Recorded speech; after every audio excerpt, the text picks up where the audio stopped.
But I want to kick off with a really topical question today, and that's this inflation-deflation debate. Now, everybody seems to be spooked by some of the PCE numbers that came out recently. But, does this really mean that it's, is inflation here, is hyperinflation here, or is this sort of more a flash-in-the-pan statistic that we can overlook? Right, it's a great way to frame the issue, Shay. And this is the biggest economic debate, I'll say, going on in the United States right now, but really around the world. It affects everybody. For better or worse, the U.S. is the largest economy in the world. The dollar is the leading reserve currency. So what goes on in the United States affects the entire world. And it's the great inflation debate, inflation versus deflation debate. I've participated in some panels on that, and others have as well. And you can't open a website or look at any financial journalism without hearing about it. And it's a big deal for a lot of reasons. It affects investment decisions and net worth and portfolios and so forth. But look, if you knew inflation was coming, if you were sure of that, and that's what was going to happen, you would know exactly what to do with your portfolio. If you thought outright deflation or even disinflation, just a declining rate of inflation heading towards zero was coming, you would know exactly what to do. But the point is, when it's up in the air, when it's up for debate, both sides are sort of having their day, and I say the everyday investor is sort of sitting there saying, what's it going to be? So I would say right now, the inflationistas, as I call them, have the upper hand. I don't mean substantively, but I mean in terms of the debate.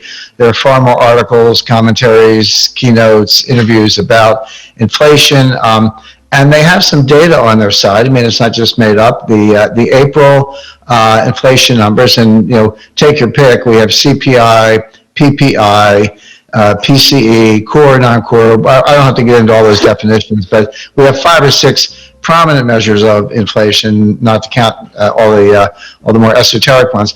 But they were all hot. They were all hot in April and May. In some cases, the highest in 20 years, 10, 15 years in some cases. And so the inflationists say, well, there it is. There's the data. It's going to get worse. Inflation's here to stay. Commodities are going to boom. Oil prices are going to soar. Bonds are going to crash. The great, bond market crash that they've been talking about for 40 years, because the bull market started in 1981. I was there. It's still going strong, but is this the end of the bond bull market, et cetera? And then, of course, ramifications for gold. So if you thought that was true, you'd probably buy commodities, real estate. You would not want bonds. You'd be dumping bonds. You'd probably buy stocks. You'd be dumping gold, et cetera. There's a whole set of things you would be doing. At the same time, the deflationistas, and I'm in that camp, or disinflation as the case may be, that's more my view. I'm trying to be fair to the other side, but the view there is that, April and May were hot, no question about it. The data is right there. But the first thing you have to discount for what are called base effects. When the U.S. reports inflation, everybody knows the headline number, is 3.6% or 5. I'm pulling numbers out of a hat, but it was high. It was kind of in that 3 to 5% range. But when that's reported, it's year over year. So that when you hear a May inflation number, it's May 2021 compared to May 2020. When you hear the April inflation number, it's April 2021 compared to April 2020. Well, what was happening in April and May of 2020? The greatest economic collapse since 1946. In other words, prices were plunging. Airline tickets, well, the airlines weren't even flying, so you tell me what a ticket costs. Housing had a collapse. March 2020, the stock market collapsed, et cetera. So prices were dropping. So a year later, of course they're going up. You would expect that.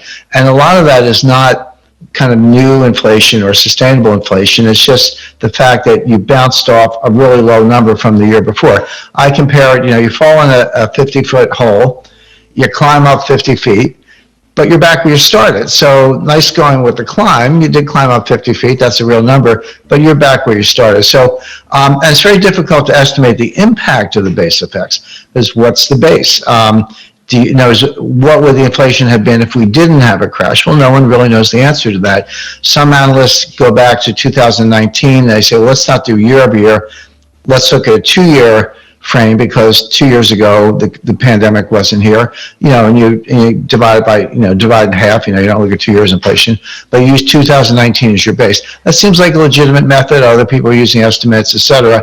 But the bottom line is that the best estimates I've seen are the base effects account for about half of the reported inflation. So if you see a number like 4%, and that's about what it was really only 2% kind of new inflation and 2% base effects. The importance of the base effects is not that it's not real, it's that it's not sustainable. Because what's going to happen, we're going to get to August, September, October of this year.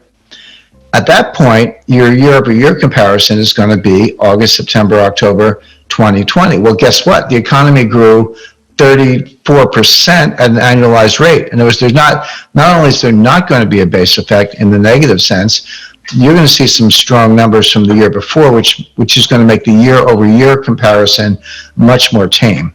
So just looking at that, also looking, remember inflation is a basket. Americans tend to judge everything by the price of gasoline. So they go to the pump and gasoline used to be $2.50 a gallon. Now it's $4.50 a gallon. They go, see, there's your inflation. Well, gas prices are up. Again, you can have your opinions, but you can't make up your own data. Gasoline prices are up.